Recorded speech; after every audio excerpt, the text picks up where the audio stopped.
Montana Territory, 1872. The sky cracked open with a fury that matched the tempest in Zara Mitchell's heart. Rain pelted the unforgiving prairie, turning dirt to mud and dreams to despair. At 21, Zara had believed the West promised something better than the life she'd fled in Boston. Not this cruel awakening. Jack Donovan guided his chestnut gelding slowly along the muddy trail, shoulders hunched against the relentless downpour. At 25, the years of driving cattle and breaking horses had hardened his body, but not his spirit. Yet the frontier had taught him one undeniable truth: a man survived alone. Anything else, anyone else, was just a liability in a land where winter storms, drought, or a well-placed bullet could change everything in an instant. The wind shifted, carrying a sound that didn't belong to the storm. Jack reined his horse to a stop, listening. There it was again, a human sound amidst nature's rage. Following the noise, he rounded a cluster of cottonwoods and saw her. She sat crumpled beside an overturned wagon, her blue dress plastered against her slight frame, golden hair darkened by rain and hanging in sodden ropes around her face. Her shoulders shook with sobs that rivaled the thunder. Jack's instinct was to ride on. The frontier punished the weak. It wasn't his place to interfere with nature's harsh lessons. But something in her desolation called to him, like watching his own loneliness reflected back. "Miss," he called, dismounting and approaching cautiously. "You hurt?" Zara looked up, startled by the tall figure emerging from the curtain of rain. Her tear-streaked face registered first fear, then wariness. "I'm not injured," she managed, trying to compose herself despite her circumstances. "My wagon will broke, and my driver, he abandoned me, took the horses and left." Jack surveyed the scene. A city woman, expensive luggage, no protection, and at least 15 miles from Timber Creek. The situation screamed trouble, entanglement, responsibility. Everything he avoided. "Storm's getting worse," he said, wrestling with his better judgment. "Can't leave you here." "I don't need charity," she replied, pride straightening her spine despite her trembling lips. A crack of lightning illuminated the sky, followed by a deafening thunderclap that made her flinch. Jack made his decision. "It's not charity, ma'am. It's common sense." Stepping closer, he extended his hand. Rain streamed down his face as their eyes met. "I'll be your shelter," he whispered, the words emerging unbidden. "At least for tonight." Later, Jack would wonder what possessed him to say something so foolish, so contrary to everything he believed about survival in the West. But as Zara Mitchell placed her cold, delicate hand in his, something shifted in the careful fortress he'd built around his heart. Zara sat wrapped in Jack's spare blanket before the fireplace in his small cabin, her golden hair beginning to dry in the warmth. Outside, the storm raged on, but inside, she felt an unexpected sense of security. "You live here alone?" she asked, watching him move efficiently around the space, brewing coffee. Jack nodded. "Just me and occasionally my horse when weather's bad." "No family?" "Not anymore," he answered, his voice flat. "Family's a luxury out here. Most don't survive long." Zara studied him. His strong profile, the careful way he measured coffee, the gun he never removed from his hip, even indoors. "What happened to them?" she ventured. Jack's shoulders tensed. "Influenza took my mother and sister. Father got himself shot in a land dispute 2 years later." He poured the coffee. "What brings a Boston lady to Montana Territory? I can hear New England in your voice." Zara accepted the steaming cup. "I'm to be a schoolteacher in Timber Creek." "Schoolteacher," Jack repeated, as if testing the word. "Town's growing, but it's still rough country." "I'm aware," Zara said, lifting her chin. "I may look delicate, Mr. Donovan, but I assure you, I'm quite determined." Jack almost smiled. "Never said you weren't determined. Just wondered why anyone would choose this life who didn't have to." Zara stared into her coffee. "Sometimes the life we're running from is worse than the one we're running to." Jack recognized the shadow that crossed her face. It matched his own when memories surfaced. "What are you running from, Miss Mitchell?" Their eyes met across the small room, and for a moment, the storm outside seemed to quiet. "An arranged marriage," she finally answered. "To a man 3 times my age with a reputation for cruelty disguised as discipline. My father's business partner." Jack's jaw tightened. "And your father agreed?" "My father arranged it," she replied simply. Jack nodded, understanding written across his face. They fell silent, two strangers connected by the recognition of shared wounds, if not shared circumstances. You should rest, Jack eventually said, nodding toward his narrow bed. I'll take the floor. Tomorrow I'll get you to Timber Creek. Thank you, Zara said softly. For the shelter. Jack turned away, uncomfortable with her gratitude. Just doing what anyone would. No, she contradicted gently. They wouldn't. That night, Jack lay awake on the hard floor, listening to Zara's even breathing from his bed, and wondered why her presence made his cabin feel less like a shelter and more like a home. The muddy main street of Timber Creek bustled with morning activity as Jack rode in with Zara seated behind him, her arms tentatively circling his waist. He felt the weight of curious stares. Jack Donovan, the solitary cowhand who worked for the Circle M Ranch, riding into town with a beautiful woman. The schoolhouse is there, Zara pointed, her breath warm against his ear. And the teacher's quarters should be attached. Jack helped her dismount outside the weathered clapboard building. Standing in the morning light, Zara looked transformed from the rain-drenched figure he'd found yesterday. Her golden hair was neatly pinned, her blue dress, though still bearing evidence of her ordeal, complemented eyes the color of a summer sky. Thank you for your assistance, Mr. Donovan, she said formally, aware of watching eyes.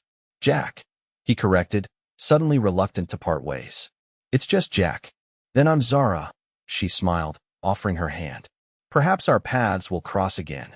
Jack took her small hand in his, calloused fingers gentle against her skin. Small town. Bound to happen. As he rode away, Jack told himself the tightness in his chest was just the lingering effects of sleeping on a hard floor. It had nothing to do with leaving Zara Mitchell behind or the way she'd watched him ride away. Over the next weeks, their paths did indeed cross. Jack found himself in town more frequently than his work required. He told himself it was coincidence that he rode past the schoolhouse when children were being dismissed, that he happened to frequent the general store when Zara might be shopping for supplies. Each encounter chipped away at his careful isolation. A conversation about books revealed Zara's sharp intellect. Helping her carry purchases showed him her grateful smile. Watching her with her students demonstrated her gentle authority. Spring bloomed across the valley, and with it, something unexpected in Jack's carefully guarded heart. You're getting sweet on that schoolteacher, Mason Fletcher observed one evening as they returned from rounding up strays. Mind your business, Jack replied, but without heat. Just saying, Mason continued. You spend more time polishing your boots and trimming your beard these days than you have the whole time I've known you.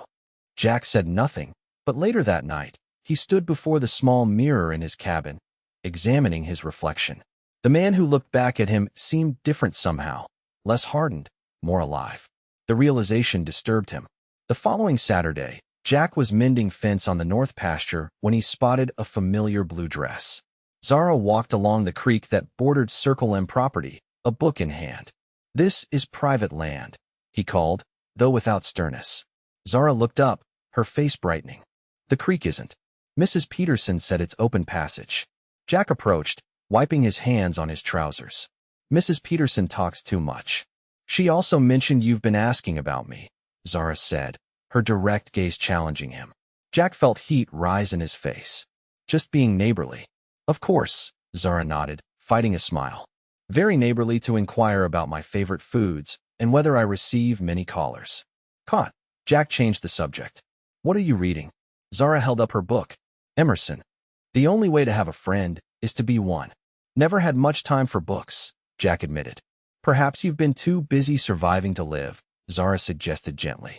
The observation struck too close to truth. Jack felt exposed, vulnerable in a way that made him instinctively retreat. Surviving is living out here, he said firmly. The frontier doesn't forgive those who forget that. Zara stepped closer. Is that truly what you believe? That there's nothing more to life than simply continuing to exist? I believe getting attached to people is a fool's game in territory like this, Jack answered, his voice hard. Disease, outlaws, winter, drought. Too many ways to lose what matters. So you choose to have nothing that matters? Zara challenged.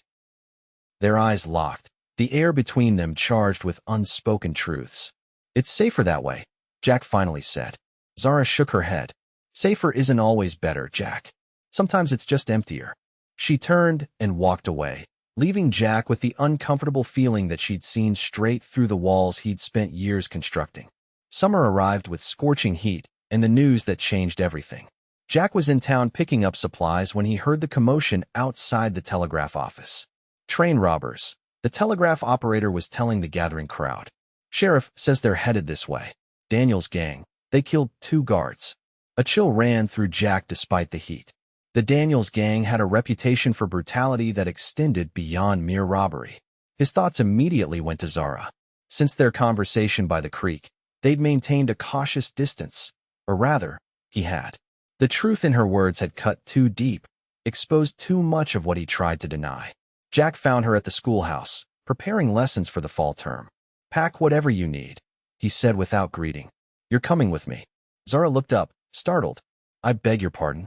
"Daniel's gang is headed this way," he explained tersely. "They don't leave witnesses, and they're particularly cruel to women." Fear flashed across Zara's face, but she quickly masked it. "The entire town can't flee. I'll stay with the others." "The others have families, people to watch their backs," Jack insisted. "You're alone here." "I'm not your responsibility, Jack," she said softly. The words hit him like a physical blow. "I know that, but I'm asking you to let me help anyway."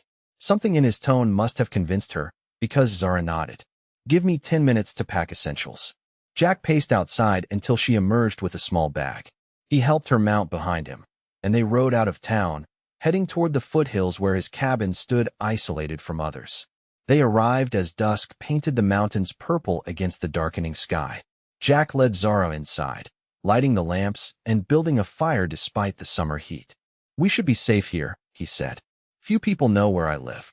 Zara set her bag down, looking around the cabin that had briefly been her shelter months ago. "How long will we need to stay?" "Sheriff and a posse will handle it," Jack replied. "Few days at most." The small space seemed to shrink with her presence. Jack busied himself preparing a simple meal, acutely aware of Zara's every movement. Over beans and coffee, they sat in awkward silence until Zara finally spoke. "Why did you come for me specifically, Jack?" The question hung in the air. Jack stared into his coffee cup. "Couldn't leave you there," he said simply. "You could have," Zara countered. "You've made it quite clear you prefer to avoid entanglements." Jack looked up, meeting her gaze. Some things a man can't help. The admission cost him. She could see that. The vulnerability in his eyes made her heart ache. "What happened?" she asked gently.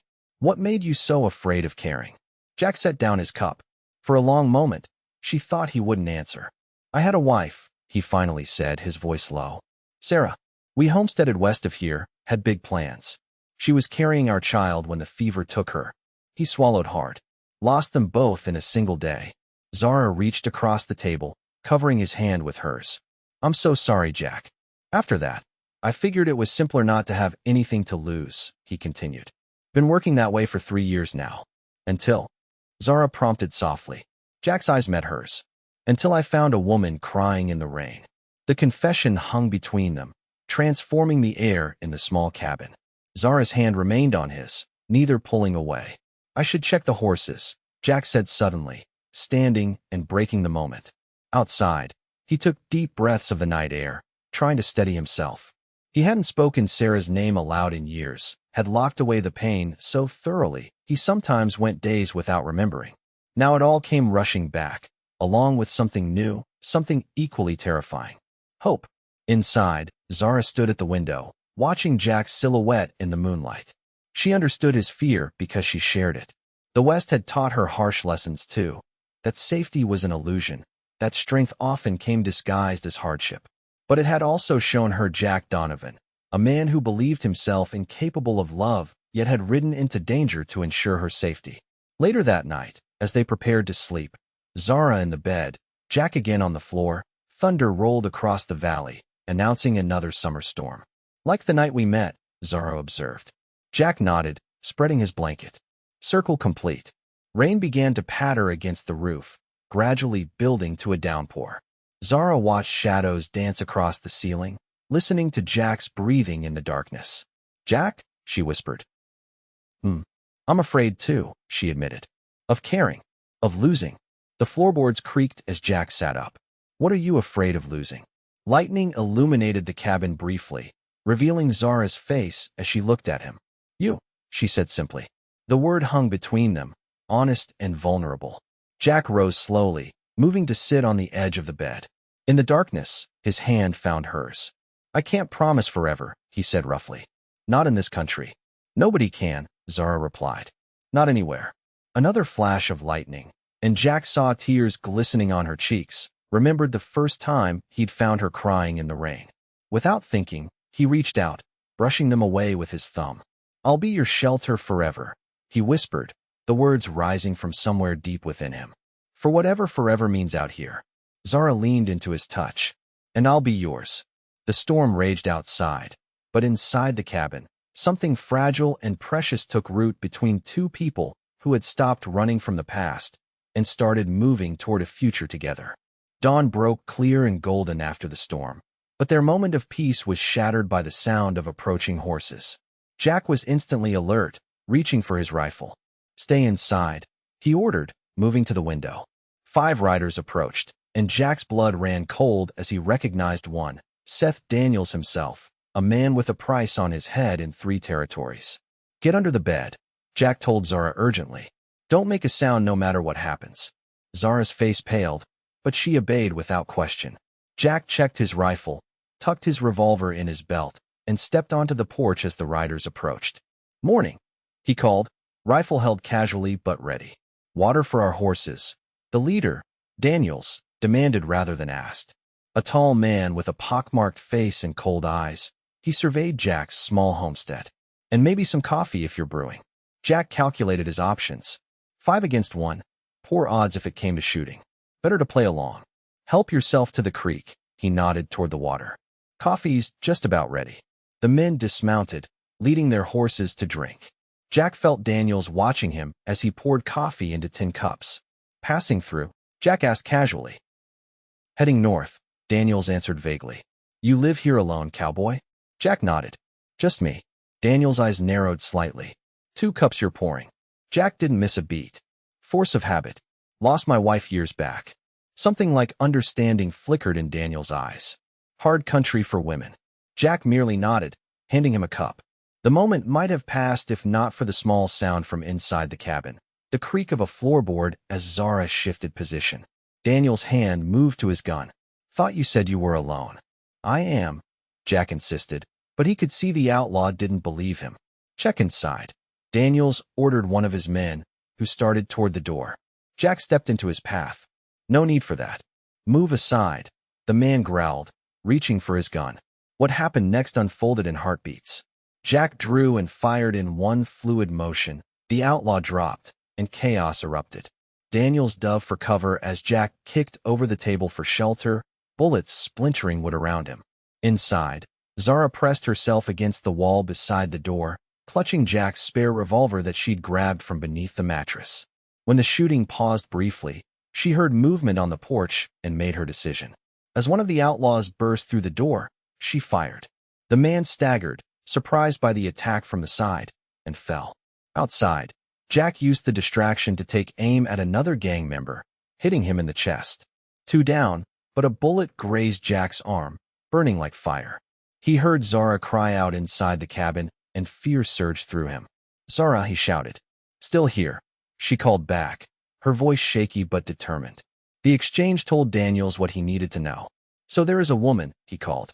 "Come out now, both of you, or we burn the cabin with you in it." Jack looked at his wound, at the dwindling ammunition, and made his choice. "I'm coming out," he called.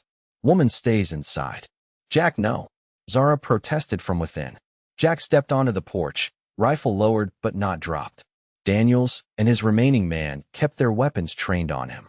"Noble," Daniels sneered. "But stupid." "Let her be," Jack said evenly. "She's not part of this." Daniels laughed. "She's seen our faces. That makes her part of it." Before Jack could respond, a shot rang out from inside the cabin. Daniels' last man clutched his shoulder, dropping his gun. Jack seized the moment, raising his rifle toward Daniels, who fired simultaneously. Pain exploded in Jack's side as he felt the bullet hit. Still, he managed to get off his shot. Daniels jerked backward, a look of surprise crossing his face before he collapsed. Jack fell to his knees as Zara rushed from the cabin.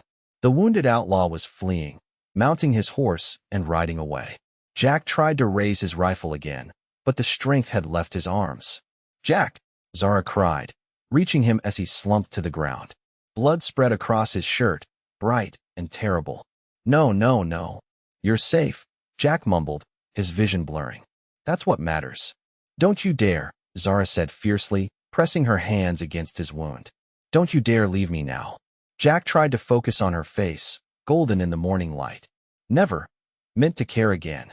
"I know," Zara said, tears streaming down her face. "But you do, and I need you to fight. Please, Jack." His eyes drifted closed, Zara's desperate pleas fading as darkness claimed him. Jack dreamed of rain, of a woman with golden hair and sky-blue eyes, of promises whispered in the dark. He floated between worlds, sometimes hearing Zara's voice calling him back, sometimes drifting further away. When consciousness finally returned, it came with pain, sharp, insistent, anchoring him to life. Jack opened his eyes to unfamiliar surroundings and the scent of carbolic acid. "Welcome back," said a gruff voice. Dr. Wilson leaned over him. "Thought we might lose you for a while there." "Zara," Jack managed, his voice rough from disuse. "Right here," she said, moving into his field of vision, her face drawn with exhaustion but her eyes bright. "I'm right here." Relief washed through him. "How long?" "3 days," Dr. Wilson answered. "Bullet missed your vital organs, but you lost a lot of blood. Miss Mitchell here hasn't left your side." Zara took Jack's hand, her fingers warm against his. "The sheriff found us. The last outlaw was captured trying to cross into Idaho territory. It's over, Jack." Jack squeezed her hand weakly. "Never meant to put you in danger." "You didn't," she said firmly. "You saved me. We saved each other." In the days that followed, as Jack slowly regained his strength in the doctor's back room, the town of Timber Creek buzzed with the story. Jack Donovan and the schoolteacher who'd faced down the notorious Daniels gang became something of a legend. Visitors came, Mason from the Circle M, Mrs. Peterson bearing food, even the sheriff to take formal statements. Through it all, Zara remained constant, reading to Jack, helping him sit up, eventually supporting his first tentative steps. "Town's talking," Jack observed one evening as Zara changed his bandages. "Towns always talk," she replied lightly. "About us," he clarified. "About you staying here. It's not proper." Zara's hand stilled. "I don't care about proper, Jack. I care about you." He caught her wrist gently. "I care about your reputation." "My reputation," Zara repeated, a hint of amusement in her voice. "The woman who shot an outlaw and spent 3 days nursing a wounded cowboy? I believe that reputation is thoroughly established, proper or not." "Despite the pain," Jack laughed. "You're not like any woman I've known." "Good," Zara said decisively. "Now hold still while I finish this." 2 weeks after the shootout, Dr. Wilson declared Jack well enough to leave, though not yet fit for ranch work. "Where will you go?" Zara asked as she helped gather his few possessions. Jack hesitated. His cabin held too many fresh memories of violence. The Circle M bunkhouse was no place for recovery. "I don't know," he admitted. "Come with me," Zara said, suddenly determined. "The teacher's quarters have a spare room. You can finish recovering there. People will talk more than they already are." Zara met his gaze steadily. "Let them."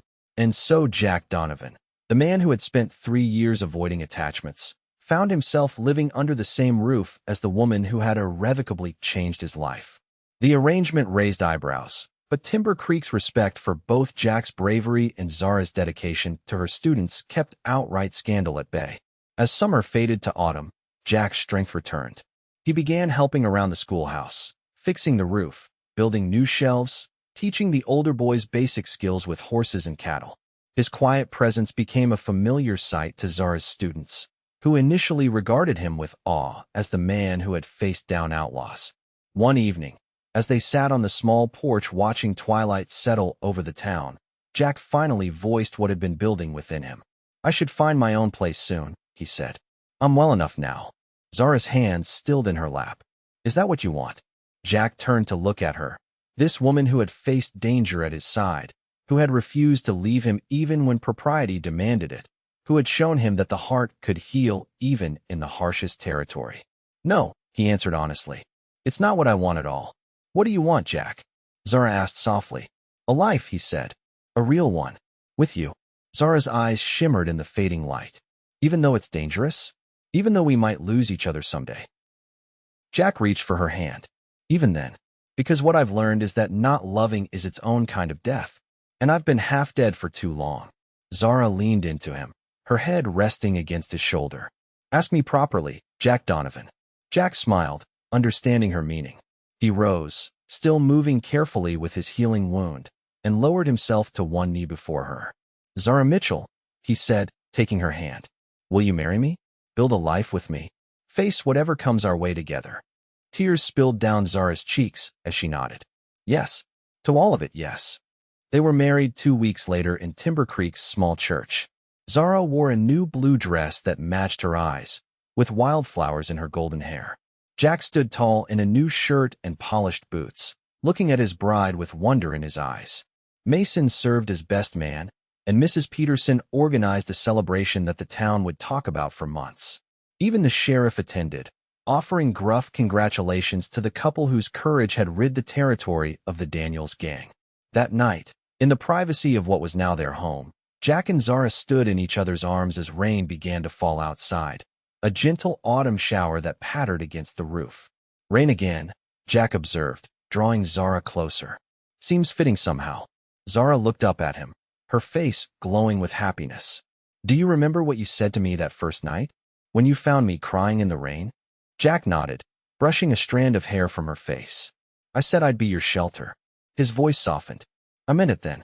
I mean it even more now. And I'll be yours, Zara promised, rising on tiptoe to kiss him. Whatever storms come our way, we'll face them together. Outside, the rain fell steadily, wrapping their small home in its gentle rhythm. Inside, two people who had once believed themselves destined for solitude found shelter in each other's arms, the truest home either had ever known. In the years that followed, Jack and Zara Donovan built a life that defied the harsh realities of the frontier. They moved to a small ranch Jack purchased with savings and Zara's teaching money. Zara continued teaching until their first child was born, a daughter they named Hope, followed 2 years later by a son they called Samuel. And though the Montana Territory remained a challenging place, filled with hardships and occasional dangers, they faced each day secure in the knowledge that some loves are strong enough to weather any storm, and some shelters, once built, can indeed last forever.